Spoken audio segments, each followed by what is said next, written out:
Dear कल्याण, चुपचाप हिँडिरहे म जिन्दगी भरि अँध्यारोमा, चुपचाप हराए म अँध्यारोमा।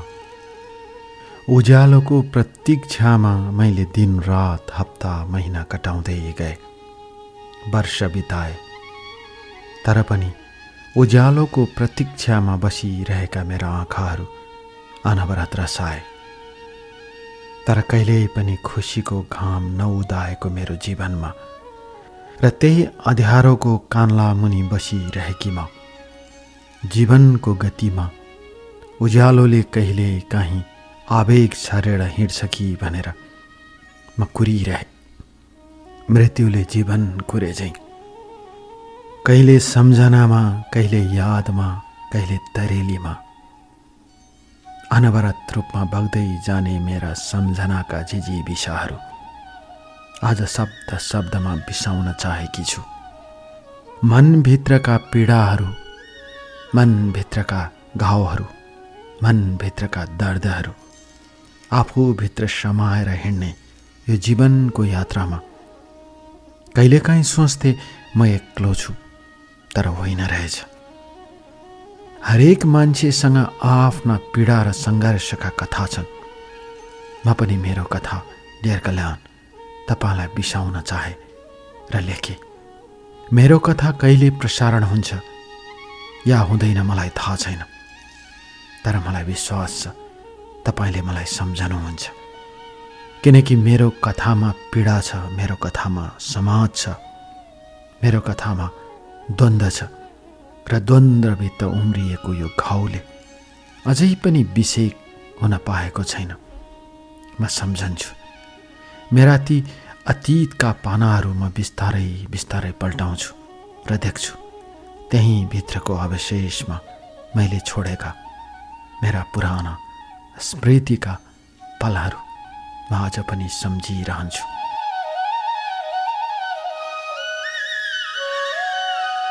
मेरो नाम अनिता शर्मा हो। मेरो जन्म विक्रम सम्वत 2055 साल साउन 15 गते रुकुमको मुसिकोट खलङ्गामा भएको हो। मेरो बुबाको नाम वीरेन्द्र शर्मा हो र आमाको नाम सुनिता शर्मा हो। मेरो बुबा टिचर हुनुहुन्थ्यो, शिक्षक हुनुहुन्थ्यो। उहाँले लक्ष्मी निवाबीमै पढाउनुहुन्थ्यो। मेरो आमा पनि शिक्षिका हुनुहुन्थ्यो। उहाँले सरस्वती निवाबीमा पढाउनुहुन्थ्यो। म घरको पहिलो सन्तान हुँ। म पछि एकजना भाइ र एकजना बहिनीको जन्म भएको थियो र मैले सानोमा त्यही सरस्वती माविमै पढेकी। मेरो घरबाट माथितिर सिस्ने हिमाल देखिन्थ्यो। रमाइलो थियो गाउँको परिवेश, रमाइलो लाग्थ्यो। गाउँ भए पनि मुसिकोटका ती यादहरू अझै पनि छातीभित्र जस्ताको तस्तै छन्। मलाई बुबाले भन्नुहुन्थ्यो, म नजन्मिँदै बुबाको पसल थियो रे। र त्यसपछि बिस्तारै बिस्तारै बुबाले राजनीति पनि गर्नुभयो र पसल पनि चलिरह्यो। म नजन्मिँदै बुबाले सुरु गरेको पसल निरन्तर चलिरह्यो। त्यसपछि बिस्तारै बिस्तारै उहाँ तात्कालीन माओवादीमा आबद्ध हुनुभयो र घरमा पुलिस र सेना आउन थालेपछि मेरो बुबा अचानक भूमिगत पनि हुनुभयो। पछि बुबा भूमिगत भएपछि आमालाई सकस हुन थाल्यो। पुलिसहरू आउने, सेनाहरू आउने, घर घेर्ने गर्न थालेपछि एक दिन आमा पनि लुसुक्क लाएर भूमिगत हुनुभयो। मेरो आमा त झन् कलाकार हुनुहुन्थ्यो। गीतहरू गाउने, क्रान्तिका गीतहरू गाउने टोलीमा हिँड्नुहुन्थ्यो। ठाउँ ठाउँमा सबलाई सिकाएर पार्टीका कार्यक्रमहरूमा नाचगान गर्न आमाको निर्देशन चल्थ्यो। यसरी आमाको गुण ममा सरेर होला म पनि गाउने, नाच्ने गर्थेँ। बुबाहरू, आमाहरू लगायत गाउँका थुप्रै मान्छे भूमिगत भए पनि हाम्रो पसल चलिरहेको थियो। तर विक्रम सम्वत 2058 सालको कुरा हो। बिहान पख पसलमा आर्मी आएर आगो लगाइदिए। मलाई त्यति बेला सेनाका मानिसहरूले चकलेट खाऊ नानी भनेर पछाडितिर लगेर चक्लेट खुवाएको अझै पनि याद आउँछ। घरको माथि छानामा सोलर थियो। सोलरमा गोली हानेर सोलर फुटाइदिएको मलाई अझै पनि याद छ। त्यो रात घर जलेपछि हामी ठुलो बुवाको घरमा गएर बस्यौँ। मेरो बाल मस्तिष्कमा त्यो द्वन्द्वको यति ठुलो प्रभाव पर्यो कि डियर कल्याण, ती द्वन्द्वका दिनहरू सम्झँदा म तर्सन्थे, रुन्थे, भरभराउँथे। कहिले कहाँ गोली चल्थ्यो, कहिले कहाँ गोली चल्थ्यो। मर्ने र मार्नेको ठेगान हुँदैन थियो। माओवादीका नेताहरू आउँथे, खुट्टा उचालेर भन्थे सबलाई स्वर्ग मिल्छ, सब बराबर हुन्छ, अब तपाईहरू बन्दुक बोक्नुहोस्, कोही धनी गरिब हुँदैनन्, सबले एउटै खान पाउँछन्, सबले एउटै लाउन पाउँछन्। त्यो कुरा सुन्दा हामीलाई खुसी लाग्थ्यो। ओहो, त्यस्तो दिन कहिले आउला जस्तो लाग्थ्यो, बच्चा भए पनि। तर आज त्यो विभेद देख्छु म। तिनै माओवादीका नेताहरू करोडौँका गाडी चढेर हिँडेका छन्। तिनै माओवादीले उचालेर द्वन्द्वमा लडेका मानिसहरू अझै पनि गोलीका घाउहरू बोकेर हिँडेका छन्। त्यो भाषण त आफू सत्तामा पुग्न रहेछ जस्तो लाग्छ, भलै मेरो बुबा माओवादीको नेता भए पनि। यसरी बुबा त्यति बेला भूमिगत भए पनि बुबा लुकेर घरमा आउनुहुन्थ्यो। बुबाले वास्तवमा शिक्षकको पेसा छोडेर भूमिगत हुनुभएको थियो। भूमिगत भए पनि गाउँमा सबै बुबाको चल्थ्यो। बुबाको हैकम चल्थ्यो गाउँमा, र गाउँ पुरा बस्ती बुबाको पछि लागेको थियो। बुबा शिक्षक भएको नाताले धेरै विद्यार्थीहरू पनि बुबाको पछि लागेका थिए। बुबालाई पनि माथिका नेताहरूले आश्वासन दिएका थिए, यसो हुन्छ उसो हुन्छ भनेर। नतिजा अहिले जस्ताको तस्तै छ डियर कल्याण। नेताहरू धनी र महँगा महँगा सुट लगाएर हिँड्छन्, तर गरिबहरूसँग लगाउने चप्पल समेत छैन। यो विभेदले गाँजेको द्वन्द्वले कसरी मान्छेलाई बर्बाद पार्दै लग्यो भन्ने कुराको उदाहरण मेरो परिवार समेत थियो। यसरी भूमिगत हुँदाहुँदै विक्रम सम्वत 2061-62 सालको शान्ति सम्झौतापछि आमा र बुबा गाउँ फर्कनुभयो। फेरि देशमा शान्ति छायो। म स्कुल जान थालेँ। भाइ र बहिनीहरू पनि ससानै थिए, पछि स्कुल जान थाले। बुबाले धेरै कठिन राजनीति गर्नुभयो। त्यो बीचमा म स्कुल जाने आउने गर्दा स्कुलका अतिरिक्त कार्यक्रमहरूमा म नाच्थेँ, गाउँथेँ। मलाई भन्थे कति राम्री आमा जस्तै भन्थे। राम्री पनि थिए, मलाई अझै पनि याद छ। एसएलसी सकिएपछि विक्रम सम्वत 2071 सालमा एसएलसी सकिएपछि स्कुलमा हामीले राम्रो डिभिजनमा पास गऱ्यौँ, अर्थात् म प्रथम श्रेणीमा पास भएँ। म पास भएपछि म लगायत साथीहरूले एउटा कार्यक्रम गर्नुपर्ने भयो। त्यो कार्यक्रममा म छम नाचेकी थिएँ। धेरैले स्याबासी दिनुभएको थियो र भन्नुभएको थियो, तिमी राम्री छौ, तिमी कलाकार बन्न सक्छौ, तिमी अगाडि बढ। अझै पनि सम्झन्छु डियर कल्याण, म त्यो गीतमा नाचेको अझै पनि सम्झन्छु।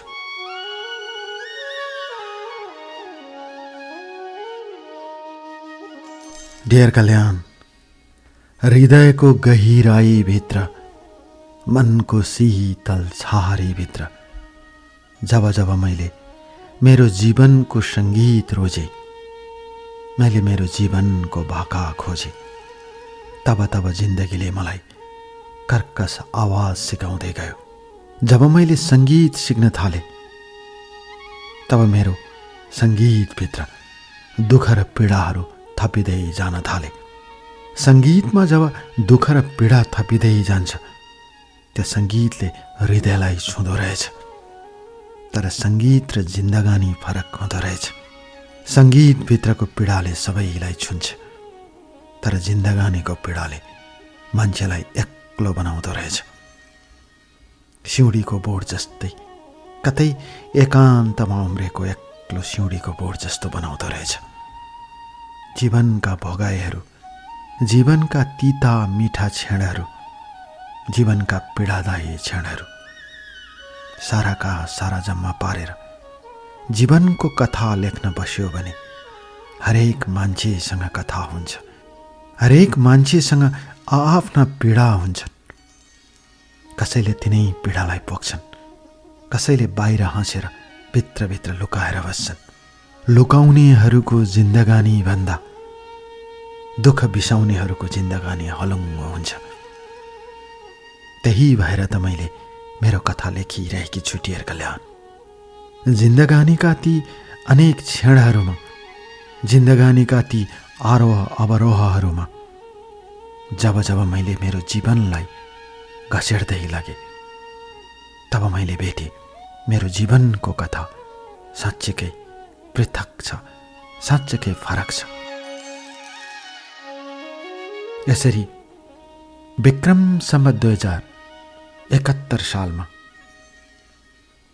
मैले एसएलसी दिएँ। एसएलसी पछि त्यहाँ आउने ठाउँ भनेको मेरो काठमाडौँ थियो। बुबा राजनीति गरेको मान्छे, बुबा राजनीतिमा समाहित भएको मान्छे। बुबाले मलाई काठमाडौँ जाऊ छोरी भन्नुभयो। ससाना बच्चाहरू थिए। बुबाले गाउँको राजनीति गरिरहनु भएको थियो र त्यति बेलाको कुरा हो डियर कल्याण। मैले काठमाडौँ रोज्नुपर्ने मेरो सपनाले मलाई काठमाडौँमा डोराएर ल्यायो र म काठमाडौँ आएँ। काठमाडौँ आएपछि मैले सरस्वती क्याम्पसमा पढ्ने निधो गरेँ। अर्थात् त्यही क्याम्पसमा मेरो पढाइ सुरु हुन्छ कि जस्तो लागेर म आएकी थिएँ, तर त्यसो भएन। म त्यति बेला नयाँ बजारको एउटा घरमा बस्थेँ, जहाँ त्यही बुबाले परिचय गराइदिनु भएको मेरो आफन्तहरू हुनुहुन्थ्यो। उहाँहरूको घर रोल्पामा थियो। बुबाको नजिकको नाता पर्ने भन्नुहुन्थ्यो र आमाको पनि नाता पर्थ्यो। त्यहाँ 4 जनाको परिवार थियो। म सुनाउँछु मेरो कथा डियर कल्याण। त्यो परिवारमा मैले दाई भन्थे, दाई र भाउजू र उहाँका छोराहरू थिए। 2 जना छोराहरू। उहाँहरू पनि माओवादी युद्ध गरेर आउनुभएको भन्ने कुरा मैले थाहा पाएको थिएँ।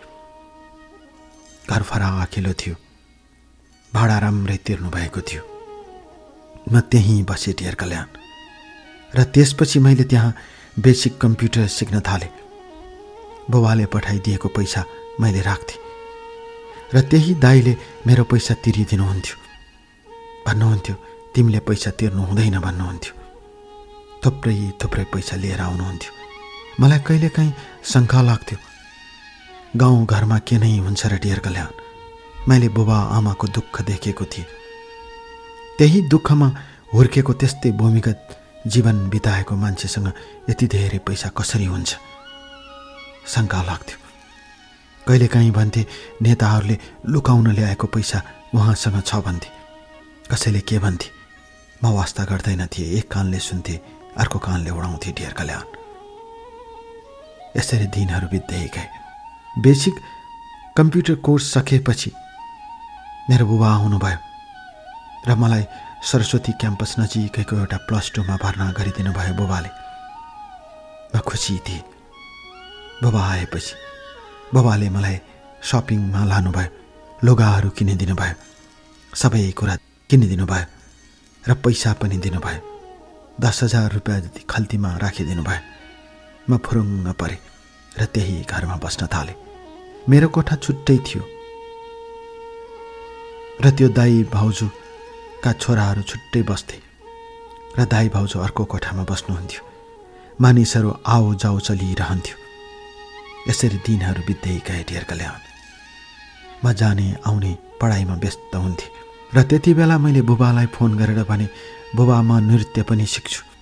बुबाले हुन्छ भन्नुभयो र म बागबजारको एउटा नृत्य सिकाउने ठाउँमा गएर नाच्ने कक्षा लिएँ।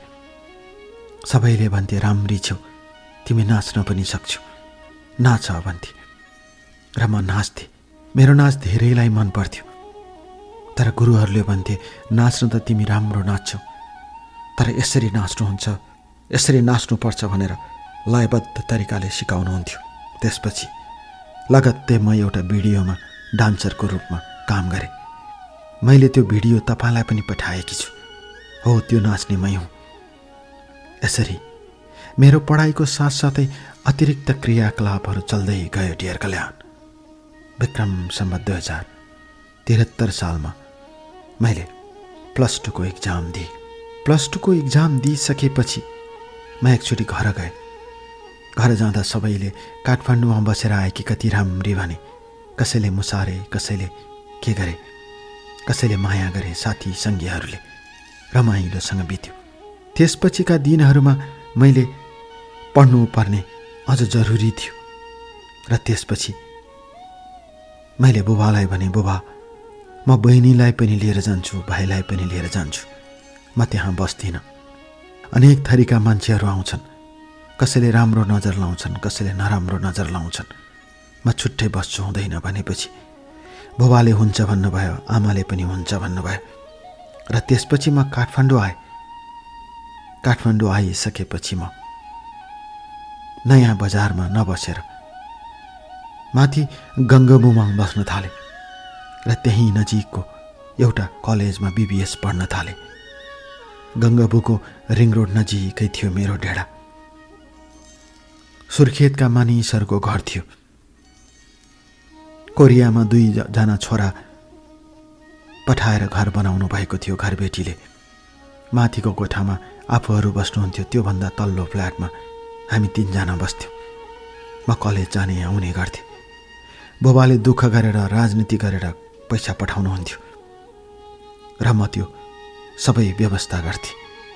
एक दिनको कुरा हो डियर कल्याण, त्यही म पहिले जहाँ बस्थेँ त्यही दाई भाउजूले छोराको जन्मदिन भनेर बोलाउनु भयो। मभन्दा ससाना थिए छोराहरू।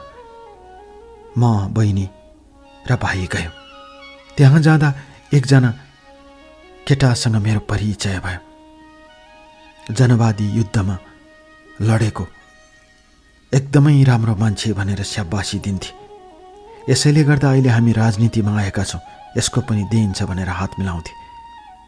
केटा अलि अग्लो थियो, ठुलो थियो, तर हेर्दा मायालु देखिने अनुहार थियो। मैले त्यसपछि उसलाई हेरिरहे त्यो दिन र ऊ त्यही बीचमा मसँग परिचय गर्न आयो। त्यसपछि म जुन घरमा बसेको थिएँ त्यही दाई भाउजूले परिचय गराइदिनु भयो। कमरेडले नचिनेको जस्तो लाग्यो मलाई।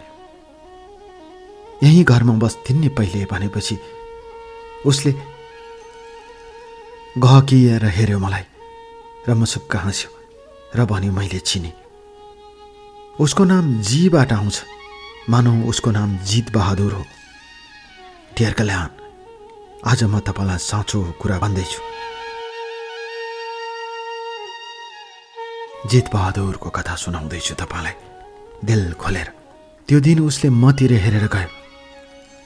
पर जाँदासम्म मैले पनि हेरिरहेँ र त्यो दिन बेलुका हामीलाई उहाँहरूले गाडीमा पठाइदिनु भयो।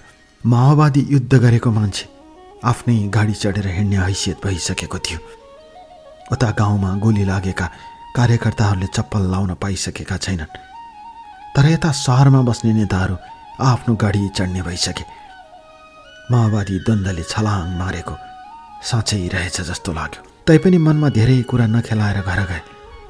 राति जित बहादुरको याद आयो।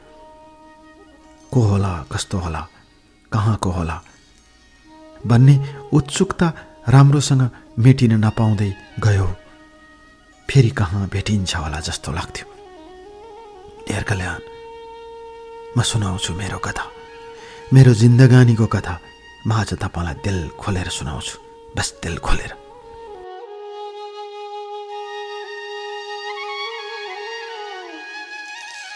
डियर कल्याण, मनका कुराहरू तब मीठा लाग्दा रहेछन् जब प्रेमले छुँदो रहेछ हृदयलाई। मनका कुराहरू तब नमिठा लाग्दा रहेछन् जब घृणाको भाका चल्दो रहेछ मनभित्र। मन त गुनगुनाउने गर्छ, मन त सुसाउने गर्छ, मन सुशेली हो, मन लय हो, मन पीडाको खनी हो र मन खुसीको इनार पनि हो, जहाँबाट जति खुसी झिके पनि रित्तिँदैन। तर कहिलेकाहीँ जिन्दगीले झुक्क्याउँदै जाने क्रममा मायाका बगैँचाहरू रोप्नु पर्ने ठाउँमा घृणाका फूलहरू रोपिदिँदो रहेछ। कहिलेकाहीँ मायाका फूलहरू फुलाउने सपना बोकेको मान्छेले जब घृणाका कणाहरूले आफूलाई घेरिएको पाउँछ, तब उसले सुस्केरामा आफ्ना कथाहरू, आफ्ना व्यथाहरू, आफ्ना पीडाहरू आँखाबाट ओकल्ने गर्छ। त्यही ओकलिने नामको एउटा यात्रा हो जिन्दगानी।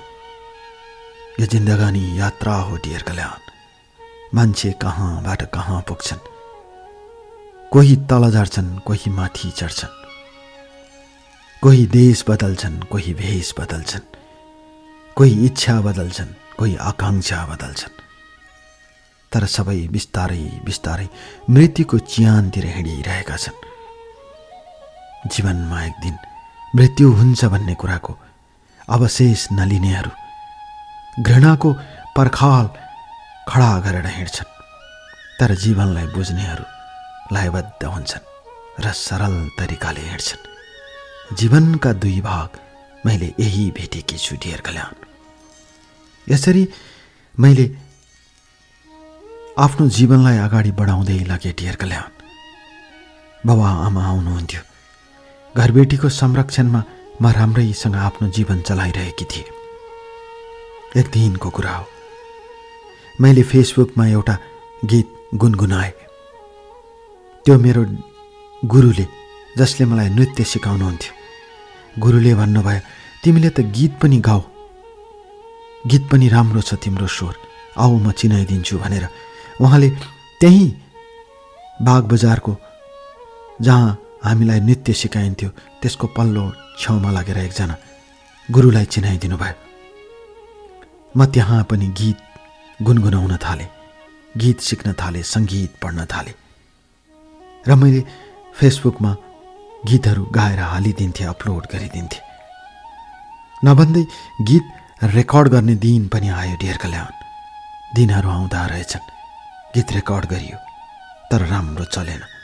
किनकि त्यति बेला पैसाको अभाव थियो, सबै कुराको अभाव थियो।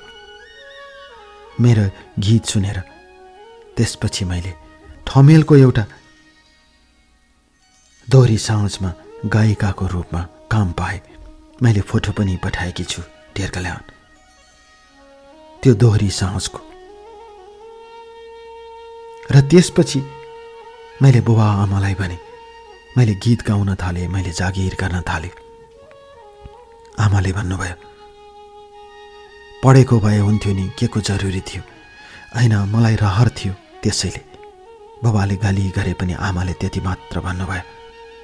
तर म भित्र आमाको कलाकारिता बसेकोले मैले आफ्नो कलालाई छोडिनँ डियर कल्याण। म गाउँदै गएँ। हेर्दा पनि राम्री थिए, बइसमा सबै राम्रो हुन्छन्। म नराम्री हुने कुरै थिएन, राम्री थिए, सबैले प्रशंसा गर्थे। त्यही गीत गाउने क्रममा एक दिन जित बहादुर भित्र छिर्यो। म सुनाउँछु मेरो कथा। रातको 10 बजेको थियो, मङ्सिर महिनाको जाडो काठमाडौँमा। सबैले तातो सामान अर्डर गरिरहेका थिए। मैले त्यहाँ दोहोरी गाएँ। दोहोरी गाउँदा गाउँदै जित बहादुर नाच्न आयो, छमछमी नाच्यो। उसले त्यहाँ 2-4 हजार रुपियाँ फ्याँक्यो। माओवादी द्वन्द्वको बेला युद्ध गरेको केटा, कहाँबाट पैसा हुन्छ यति धेरै जस्तो लाग्यो। तर उसले मलाई बोलाएर 3000 रुपियाँ मेरो हातमा राखिदियो। मलाई चिन्यो भनेर, चिने जस्तो लाग्यो भने ऊ हाँस्यो। बर्थडेमा आएको याद छैन भनेपछि म झसङ्ग भएँ। ए हो त, उसलाई त मैले चिनेको। त्यसपछि ऊ 2 हप्ता पछि त्यहाँ आयो डियर कल्याण। हरेक दिन म हरेक टेबलमा गाउँदा हेर्थेँ, ऊ हुँदैन थियो। 2 हप्ता पछि ऊ आउँदा मलाई के भएको नि थाहै भएन। साँच्ची देवता आयो जस्तो लाग्यो। मैले उतिर हेरेर गाइरहेँ, गीत गाएँ। गीत गाइसकेर बीचमा विश्राम हुँदा उसले मलाई बोलायो, छेउमा राख्यो र उसले भन्यो, यदि तिमीलाई गाह्रो हुँदैन भने हामी बाहिर पनि भेट्छौँ भन्यो। उसले मलाई आफ्नो मोबाइल नम्बर दियो। डियर कल्याण, मैले मोबाइल नम्बर सानो कागजमा फोल्ड गरेर हातले च्यापे दरोसँग म यसलाई एक दिन फोन गर्छु भनेर। त्यो दिन ऊ राति अबेर भएपछि गयो, मलाई पैसा पनि दियो र त्यसपछि मैले गीत गाएँ र ऊ गइसकेपछि अल्छी लाग्यो। त्यति गाउन मन लागेन, तर जागिर थियो। मैले गीत गाएँ। अर्को दिन मेरो बिदा थियो। बेलुकी 5 बजेतिर म गङ्गबु रिङ रोडबाट फर्कदै थिएँ तरकारीहरू किनेर र ठिक त्यति बेला मैले उसलाई फोन गरेँ र भने मलाई चिन्नुभयो? को बोलेको भनेर जवाब आयो। म फलानु हुँ भने। किन नचिन्नु भनेर उसले भन्यो। म मेरो नम्बर सेभ गर्छु भनेर भन्यो। मैले हुन्छ भने र त्यति बेला उसले नम्बर सेभ गर्यो र मलाई भेट्न आयो। बिस्तारै बिस्तारै समयले, आवेगले, भाग्यले मलाई उसको नजिक बनाउँदै लाग्यो। स्याङ्जा घर भएको जित बहादुर जातिले नेपाली थियो। जातीय विभेदमा जन्मिएको हाम्रो संस्कारले मलाई स्वीकार्दैन जस्तो लागेको थियो। तर बुबा आफै माओवादी क्रान्तिमा भूमिगत भएको मान्छेले कसरी अस्वीकार गर्नुहोला जस्तो लाग्यो। उसले मन परायो, बिहे गर्छु भन्यो। तिमी जस्तो केटी पाउनु मेरो लागि भाग्य हो भन्यो। तिम्रो बुबा पनि माओवादी द्वन्द्वकालमा भूमिगत हुनुभएको मान्छे। म त झन् युद्ध लडेको सिपाही हुँ। कति पटक छातीमा गोली थाप्न खोजे, तर गोलीले छलेर बाँचेको मान्छे हुँ म। मैले मनमा नै सोचेँ, यस्तो धेरै मन भएको मान्छेले किन यति महँगो महँगो लुगा लगाएर हिँड्छ? किन यति महँगो महँगो बाइक चढ्छ? कहाँबाट आउँछ पैसा? गरिब र दुखीका लागि लडेका होइनन् यिनीहरू। तर आज यो तामझाम कहाँबाट छ? मनभित्र प्रश्नको जुलुस उठ्थ्यो डियर कल्याण। तर फेरि अर्को मनले माया लाग्थ्यो। मायालु छ जित बहादुर भने। ऊ नेपाली भन्ने थाहा हुँदा हुँदै पनि मायाले डाँडो काट्यो। मनले हृदयका रेखाहरू काटे। बिस्तारै बिस्तारै म उसको हात समाउन पुगे। बिस्तारै बिस्तारै उसको बाहुलीमा बस्न पुगे। एक दिन उसले मलाई पोखरा जाउँ भन्यो। मलाई अझै पनि याद आउँछ डियर कल्याण। मैले नाइ भन्दा भन्दै बहिनी र भाइलाई छोडेर मेरो घरबेटीलाई साथीको विवाह छ पोखराबाट भन्ने ढाँटेर त्यो दिनको फ्लाइटबाट म पोखरा पुगेँ। पोखराको फेवातालमा साँझको जुनसँगै बसेर हामीले कसम खायौँ जीवनभर सँगै बाँच्ने, सँगै हाँस्ने भनेर। अझै पनि याद आउँछ मलाई त्यो फेवातालमा खसेको जुनको उज्यालोले हाम्रो अनुहार धपक्क बले जस्तो लाग्थ्यो। भलै क्यान्डल लाइटको उज्यालोमा हामीले डिनर खाइरहेका थियौँ। त्यो दिन उसले मलाई हात समाएर होटलको कोठाभित्र लग्यो। जीवनको पहिलो सेक्स मेरो उसँग भयो डियर कल्याण।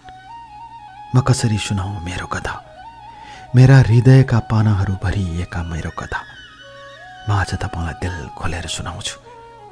ढाँटेको भए पाप लागोस्।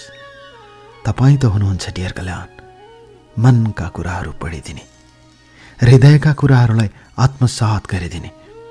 त्यसैले त आज तपाईँलाई लेखिरहेकी छु म मेरो कथा, बस मेरो आफ्नो कथा।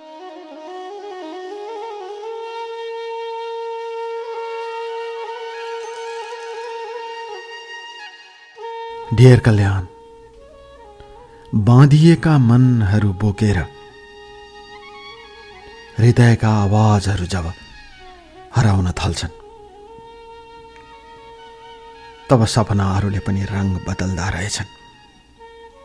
तिनै रङ बदल्ने मेरा रोमानी सपनाहरू, तिनै रङ बदल्ने मेरा जिन्दगानीका सपनाहरू।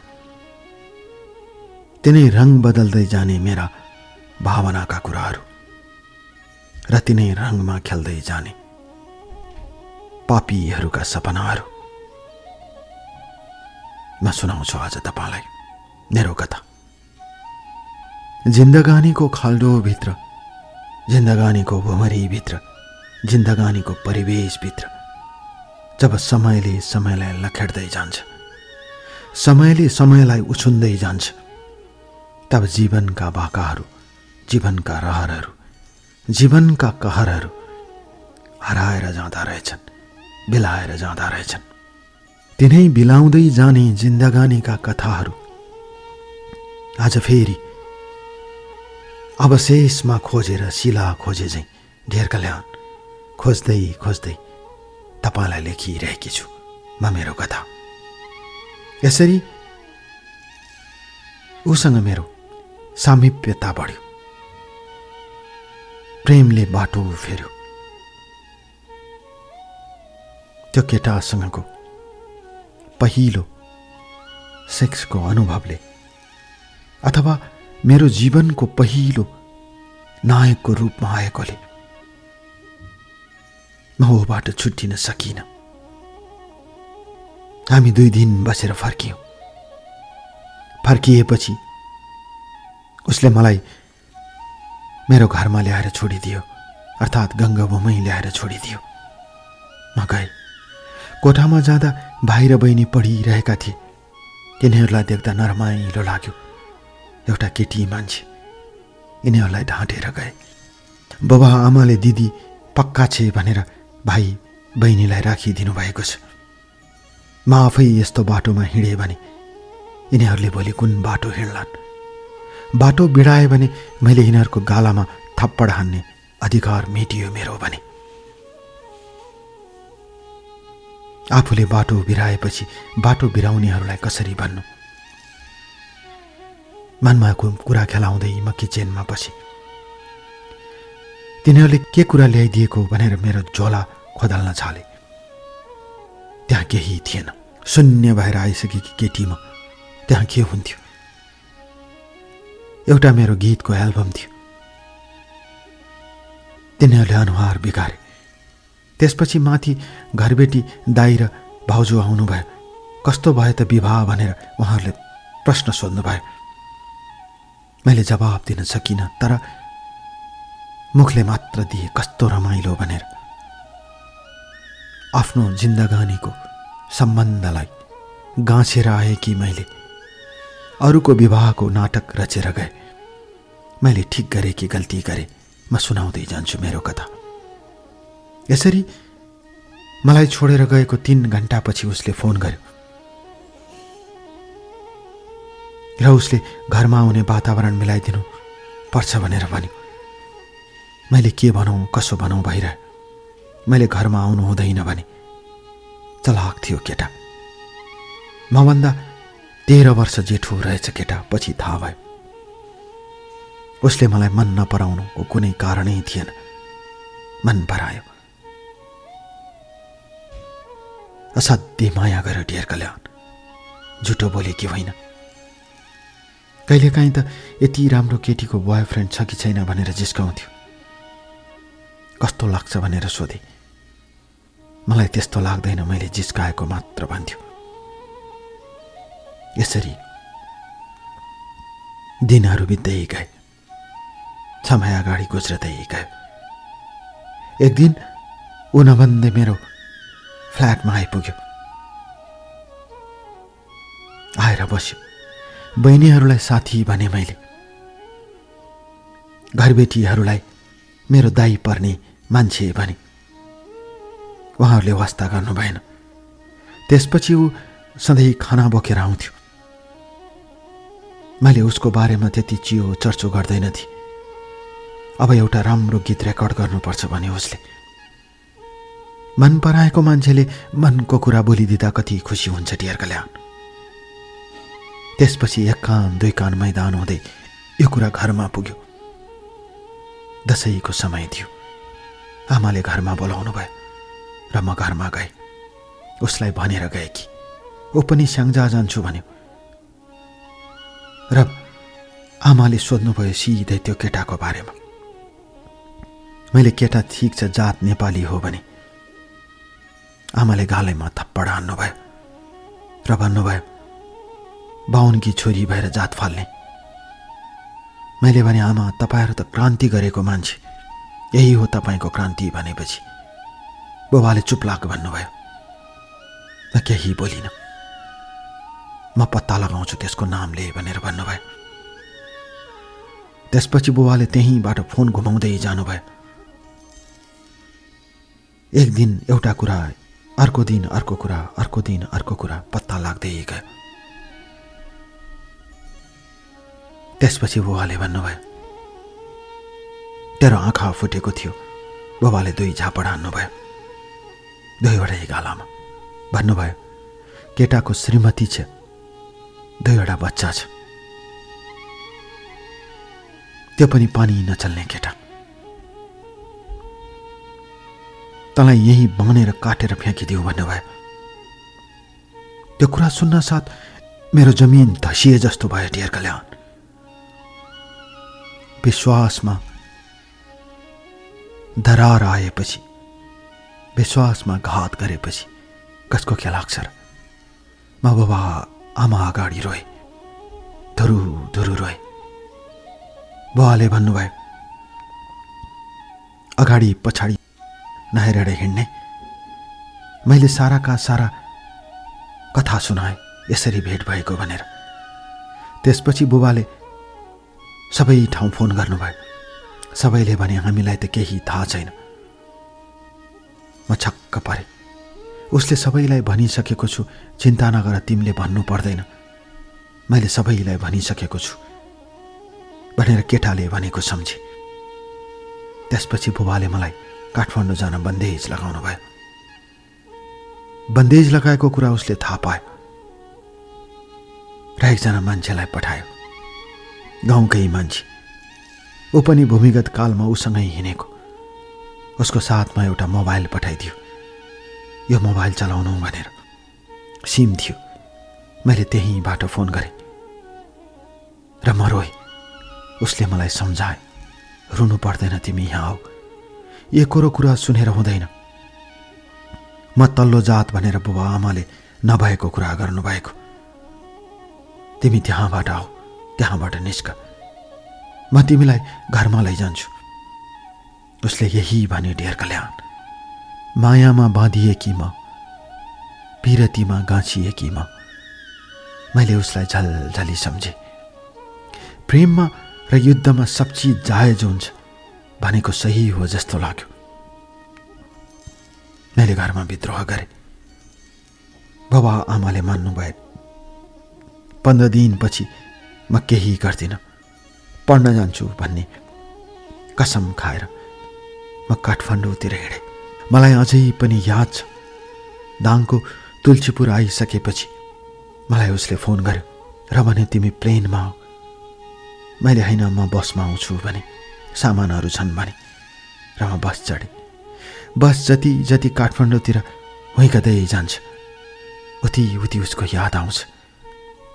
एकातिर बुबा आमाको त्यो पिटाइ सहन सकेकी छैन, अझै पनि दुखिरहेको छ गालाहरू। अर्कोतिर तल्लो जातको केटा हो, विवाह गरेर 2वटा छोरा छ भन्छ। म कुन उल्झनमा फँसे डियर कल्याण। म आज सुनाउँछु तपाईँलाई मेरो कथा, मेरो जीवनको कथा। आज तपाईँलाई दिल खोलेर सुनाउँछु, दिल खोलेर।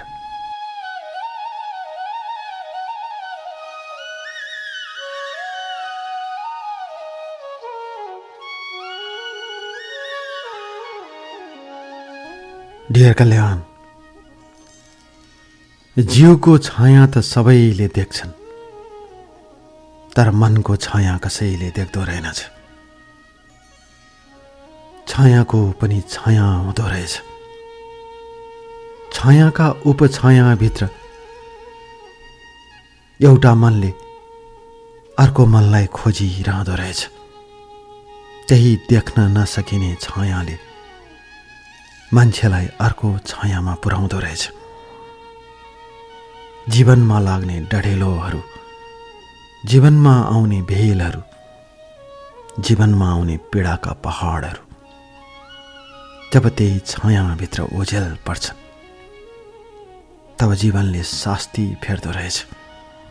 तिनै शास्ति फेरिने र तिनै छायामा अल्मलाउने जीवनका अनेक रूपहरू, जीवनका अनेक प्रारूपहरू जब जब समयसँगै माथि माथि उक्लदै आउँछन् तब तिनीहरूबाट पीडाको महसुस हुँदो रहेछ। नसुनाउँछु डियर कल्याण तपाईँलाई मेरो कथा। यसरी म काठमाडौँ आएँ, घरबाट कसम खाएर। काठमाडौँ आइसकेपछि जितबहादुर घरमा आउँछु भने मैले तपाईँ घरमा आउने भए तपाईँको मेरो कहिल्यै भेट हुँदैन भने त्यसपछि ऊ मलाई बालाजुको रिङ रोडमा कुर्थ्यो। म रिङ रोडसम्म हिँडेर जान्थ्यो। उसले मलाई कलेज पुर्याइदिन्थ्यो, सब चिज गर्थ्यो। तपाईँ के काम गर्नुहुन्छ भन्दा ऊ भन्थ्यो म साथीभाइलाई सहयोग गर्छु, विदेश पुर्याउन सहयोग गर्छु भन्थ्यो। अनि तपाईँको श्रीमती कहाँ छिन् भन्दा उतै स्याङ्जामा छिन्, मेरो बोलचाल छैन, मलाई विश्वास गर, म तिमीलाई साँचो माया गर्छु भन्थ्यो। म सोझो भनौँ कि बाटो बिराएकी भनौँ डियर कल्याण,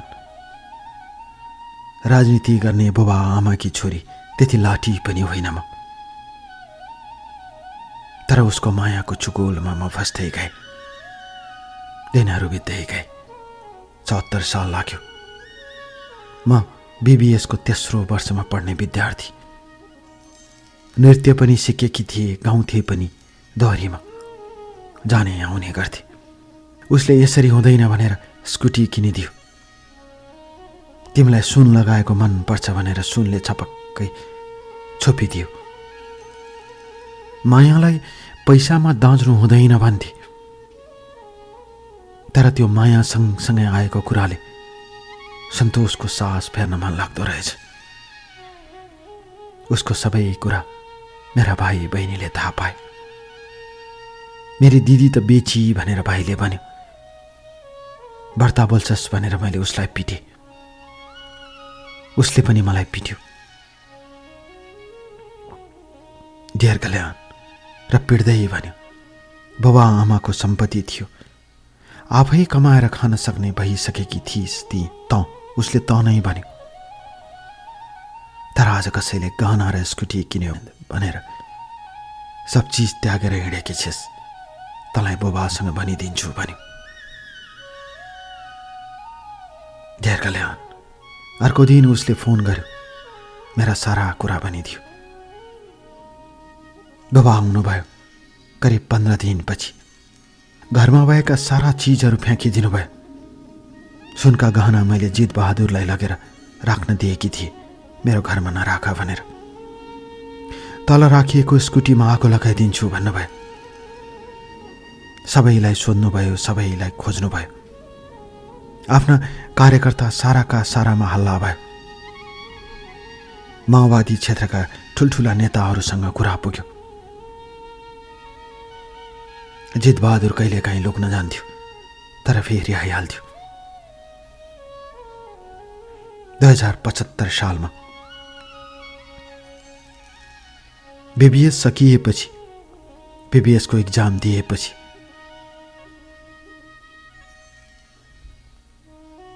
मलाई मेरो बुवा आमाले घरमा लिएर जानुभयो। डियर कल्याण म सुनाउँछु मेरो कथा। र त्यसपछि उहाँले नेपालगञ्जमा बस्ने एकजना केटा, नेपालगञ्जमा घर भएको केटासँग विवाह गरिदिने तय गर्नुभयो। आमाले सम्झाउनु भयो, आफूभन्दा 13-14 वर्षको जेठो केटा छ, गाउँमा श्रीमती छे, श्रीमतीसँगै बस्छौ, त्यस्तोसँग विवाह गर्नु हुँदैन छोरी भनेर सम्झाउनु भयो। मैले माने। डियर कल्याण हुन्छ भने त्यसपछि केटा देखाउनु भयो।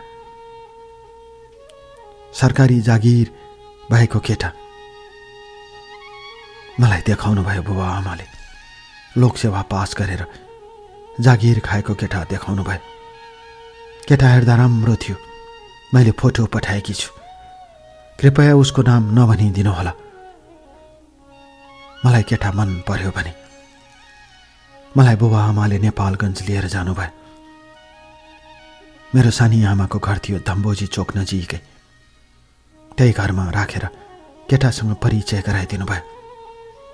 सरल राम्रो केटा थियो, हँसिलो केटा थियो। उसले सोध्यो, तिम्रो के छ विचार भनेर। म केही बोलिनँ। आजभोलिका पढे लेखेका केटाकेटीले लुकाउनु हुँदैन। तिम्रो जीवनमा कुनै केटा छ भने भन, पछि धोकाको पहाड रोप्नु हुँदैन। मेरो जीवनमा एकजना केटी थिए। मैले उसलाई असाध्यै माया गर्थेँ। ऊ काठमाडौँकै रैथाने भएकोले मलाई वास्ता गरिने। मेरो जीवनमा त्यति हो एकहोरो माया थियो। कहिलेकाहीँ सम्झन्छु उसलाई। सम्झनु अपराध होइन। उसले त्यही भन्यो। मैले जितबहादुरलाई सम्झेँ। म केही बोलिनँ। त्यस्तो केही छैन भनेर टाढिदिए। त्यसपछि उसले मलाई मन बराएको कुरा गर्यो। तिमी त फोटोमा भन्दा राम्री रहेछौ भने। गाउँमा हुर्केको केटीमा विकट गाउँमा के राम्रो हुन्थे भने। त्यस्तो कहाँ हुन्छ। फुलहरू जहाँ फुले पनि राम्रा हुन्छन्। राम्रा फुलहरू भन्यो। फुर्कायो। दङ्ग पर्न सकिन। त्यति बेला जितबहादुर नेपाली दुबईमा थियो। 25 जना मान्छेहरू दुबई पुर्याएर फर्कने तर्खरमा थियो। फट्टफुट्ट उसले कुरा मेसेजहरू पठाउँथ्यो। र त्यसपछि ऊ नेपाल आयो। यता मेरो विवाहको कुरा करिब अगाडि बढिसकेको थियो ढेर कल्याण। त्यो बीचमा ऊ फेरि नेपाल आएर मलाई फोन गर्यो। काठमाडौँबाट मलाई धोका नदेऊ भन्यो। रोयो करायो। म मेरो श्रीमतीलाई डिभोर्स दिन्छु। मेरो उसँग कुनै कुरा मिल्दैन, तिमीलाई थाहा छ। उसले यही भन्यो डियर कल्याण। विवाह र सम्बन्ध फरक कुरा हो। उसले मलाई सम्झायो। दोहोरीमा 2-4 जना केटीहरूसँग घुम्न गएको कुरा पनि गाई गुई सुन्थे। म सोझी हुँ कि लाठी अथवा धेरै बाठी। मैले तिनीहरूका कुरा सुने नसुने झैँ गर्थेँ डियर कल्याण। ऊ फोनमा रोयो। म त्यति बेला नेपालगञ्जमै बसेकी थिएँ। ऊ मलाई भेट्न आयो। प्लेन चढेर आउँथ्यो। एकछिन भेट्यो, रोयो, हात जोड्यो। डियर कल्याण, मनले कहाँ मान्थ्यो र। मायामा फसेकी म। मैले त्यो केटालाई धोका दिने मनसाय राखिनँ। र मैले भने, मलाई साँच्चैकै माया गर्नुहुन्छ भने मलाई अब सिन्दुर हालेर लैजानुहोस् भने। ऊ आयो। र त्यसपछि उसले मलाई आफ्नै गाडीमा नेपालगञ्जबाट तेस्रो दिनमा भगाएर उसले बुटोल पुर्यायो। बुटोलमा विवाह गर्ने कुरा गर्दा गर्दै उसले मलाई काठमाडौँ लाग्यो। र काठमाडौँको गुहेश्वरीमा लगेर उसले मलाई सिन्दुर हालिदियो केटाले। र त्यसपछि उसले त्यही गुहेश्वरी नजिकै एउटा घर फ्ल्याट भाडामा लिएको रहेछ। घरको फ्ल्याट त्यहाँ लगेर राख्यो। 2-4 दिन त्यहीँ बस्यो। राम्रो हुँदै गइरहेको थियो। यता घर परिवारसँग बोलचाल बन्द थियो। बुबाले भन्नुभयो, छोरी मरी हाम्रो बेइज्जत गरी। डियर कल्याण, कहाँबाट सुरु हुन्छन् मान्छेका कथाहरू, कहाँ गएर सकिन्छन्। म आज सुनाउँछु तपाईँलाई मेरो कथा। दिल खोलेर सुनाउँछु मेरो कथा। बस दिल खोलेर।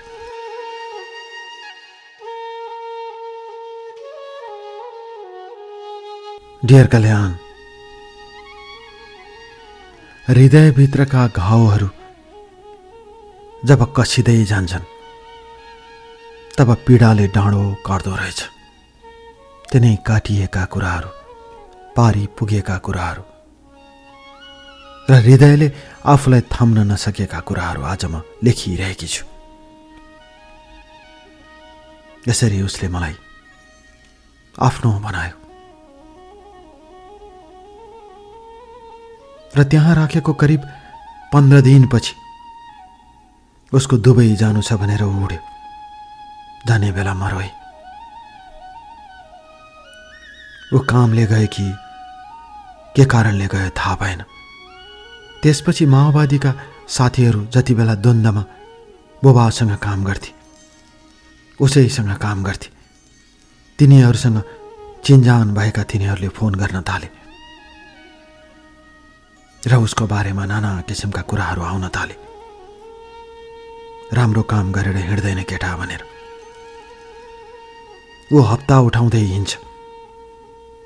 ऊ जोसँग पनि पैसा अचुलेर हिँड्छ। त्यस्तै सुनाउन थाले। खान दिएकै थियो, लाउन दिएकै थियो। श्रीमतीसँग डिभोर्स गर्छु भनेर विवाह गर्यो। तर कहिले कहाँ भइरहेको थियो। एक दिनको कुरा हो डियर कल्याण। ऊ नुहाउनको लागि बाथरुम गएको बेला मैले अचानक उसको मोबाइल खोलेँ। मोबाइलभित्र मैले धेरै कुरा हेर्न त भ्याइन, तर एउटा भिडियो देखेँ मैले। कसैसँग यौन क्रीडामा लिप्त भएको भिडियो रहेछ। संयोगले अन्दाजमा पासवर्ड हानेको मैले भेटाएँ। त्यो देख्न साथ म थर्र काँपेँ डियर कल्याण। म केही बोल्नै सकिनँ। त्यसपछि केटा बाहिर आयो नुहाएर। मलाई माया गर्यो, सुमसुमाए, कति राम्री भन्यो। मनमा नै गाली गरे, थुके। मैले केही बुझ्नै सकेकी थिइनँ। जुन दिन मैले उसँग हिँडेँ त्यो दिन बुबा आमाले छोरी मरी अब घरमा खुट्टा नटेक्नु भनेर जवाब पठाइसक्नु भएको थियो। बाहिर बहिनीले पनि गाली गरिसकेका थिए। मेरो माइतीतिरको सबै ढोका बन्द थियो डियर कल्याण। अब मेरो बाटो भनेको उही थियो। मैले उसलाई स्वीकारेँ। जात बनिन, विवाहित बनिन। मायाले ढोरायो डियर कल्याण। म के गरौँ? हरेक किसिमले रोक्न खोजे। रोयो, करायो, खुट्टा छोयो। तिमी भन्दा राम्री कोही लाग्दैन भन्यो। विवाह गर्यो, लगेर राख्यो, डिभोर्स गर्छु भन्यो। त्यसपछि मैले उसलाई डिभोर्सको कुरा जिक्दै गएँ डियर कल्याण। उसले हुन्छ, कागजपत्र मिलाइरहेको छु भन्यो। मलाई दोहोरीमा गाउन जान बन्द गरायो। गीत रेकर्ड गर्नुपर्छ भनेर घरमै एकजना गुरु म्युजिक सिकाउन आउनुहुन्थ्यो। मैले म बसेको डेढा अर्थात् म बसेको फ्ल्याटको फोटो पठाएकी छु। यति सम्पन्न भएको ठाउँमा ल्याएर राख्यो। पैसाको लागि थिएन डियर कल्याण। उसको मायाले मलाई डोडायो पहिला। म बिस्तारै बिस्तारै फस्दै गएँ र मैले त्यसको 15 दिनपछि थाहा भए म आमा बन्दैछु। जब म आमा बन्दैछु भन्ने कुरा थाहा हुनासाथ उसको पहिलो श्रीमतीले उसलाई केस गरिछ। मैले पत्रिकाको कटिङ पनि पठाएकी छु डियर कल्याण। नेपालको त्यो पत्रिकामा उसको समाचार आयो। चारैतिर हल्ला खल्ला भयो। त्यसपछि उसको श्रीमती र पुलिस सहित मेरो कोठामा पसी। म तर्सी। उसको श्रीमतीले मलाई 2 झापड हाने, तर पुलिसले रोक्यो। तपाईँ कानुन अनुसार चल्नुहोस् भनेर केटालाई पक्रेर लग्यो। बहुविवाहको मुद्दा थियो। के को पक्रेर लानु? कुन चाहिँ नेताले फोन गरेछ, म छुटिहालेँ भनेर निस्क्यो। त्यसपछि ऊ फेरि कोठामा आयो। मैले भने तपाईँको के हो यो भनेर सोधेँ। रोए, कराए। म उसलाई डिभोर्स गर्छु भने कानुनी प्रक्रिया अगाडि बढाए र उसले डिभोर्स गर्यो। गरेरै छोड्यो। ढेर कल्याण। अलिकति खुसी पनि लाग्यो। त्यसपछि मैले उसलाई त्यो भिडियोको कुरा गरेँ। मैले उसले भने म बिस्तारै बदलिन्छु, म बदलिँदै जान्छु, म बदनाम छु, मलाई थाहा छ। मलाई साथ दिएको तिमीले हो, मेरो धेरै कारोबार छ। यति भनेर उसले गङ्गबु माथिको 8 आना जग्गा मेरो नाममा गरायो। पुलिस थाना गयो, जेल पढ्यो। त्यो बीचमा सब चीज सहँदै गए। ढेर कल्याण। उसले भन्यो, यो सन्तान पैदा हुनुभन्दा पहिले, यो सन्तान जन्मनुभन्दा पहिले मेरा सब नराम्रा कुराहरू मेट्छु भन्यो। ढेर कल्याण। मैले हुन्छ भने आश गरेँ। ऊ जेल बस्यो, 2 महिना जेल बस्यो। कसको पैसा तिर्नु थियो, कसलाई विदेश पठाउनु थियो, कता कालो बजारी थियो, सब चिज गर्यो। र म बच्चा जन्माउनको लागि टिचिङ हस्पिटलमा भर्ना भएको दिन ऊ आयो। छोराको जन्म दिएकी थिएँ मैले। छोराको अनुहार हेऱ्यो, आँखाभरि आँसु ल्याएर मेरो हात समायो र भन्यो, मलाई संसारमा कसैले साथ दिएन। बाहिर सबले राम्रो भने, म आफै गलत ठाउँमा फसेँ। हुलदङ्गाले सबै कुरा हुन्छ भनेर मैले पैसा जम्मा गरेँ। माओवादी युद्धमा बैंक लुटेको जस्तै लाग्थ्यो मलाई। तर बिस्तारै बिस्तारै कानुनी राज्यले समाउँदै गएपछि मैले सब सजाय भोगेँ। अब म नराम्रो बाटो जाँदिनँ, मलाई विश्वास गर भन्यो। धरोसँग हात समायो, सुक्ख सुक्ख रोयो। ढेर कल्याण। माया लागेर आयो।